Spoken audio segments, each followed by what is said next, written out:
Hi guys, बघा आज मी बनवले बघा टाकाऊपासून टिकाऊ पिशवी. म्हणजे कसं साडीतला ब्लाऊज निघला होता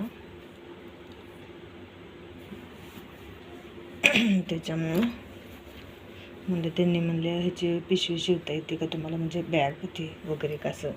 मी म्हणलं हो येते की म्हटलं. मग बघा असे शिवले मी, दिसते का बघा तुम्हाला. हे तास हे केले आतनं एक.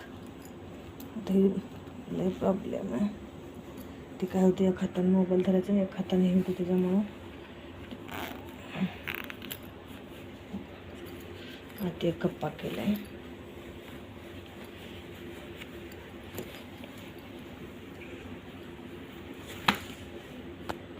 बघा इथे एक कप्पा केला असा आहे चैनवरून, इथे एक कप्पा केला आहे, इथे एक कप्पा केला आहे, आत एक कप्पा केला आहे. म्हणजे आत पण कसं होते,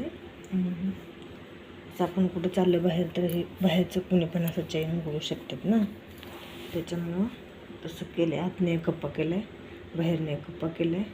आणि हे बघा असे शिवले. तुम्हाला आवडते का बघा. असं ह्याला बंद लावलेत आणि ह्याचा असा प्रकार आहे बघा.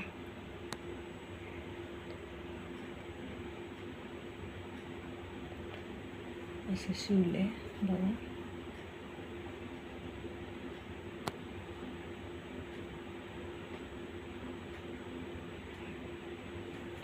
साडीतले ब्लाऊज छान छान निघतात ना. मग जसं कसं आहे, जास्त वयस्कर बायका साडीतले ब्लाऊज शिवत नाहीत ना, मग मी त्यांना अशा बॅगेत शिवून देते बघा. मग ह्याच्यामधनं साईज छोटी मोठी पण करते, अशी छोटी पण करते. कोणाला छोटी पाऊच पाहिजे असलं तर बनवते. ब्लाऊजमधनं राहिलेला असतं ना तुकडा त्याच्यामध्ये. चला तर मग बाय सगळ्यांना.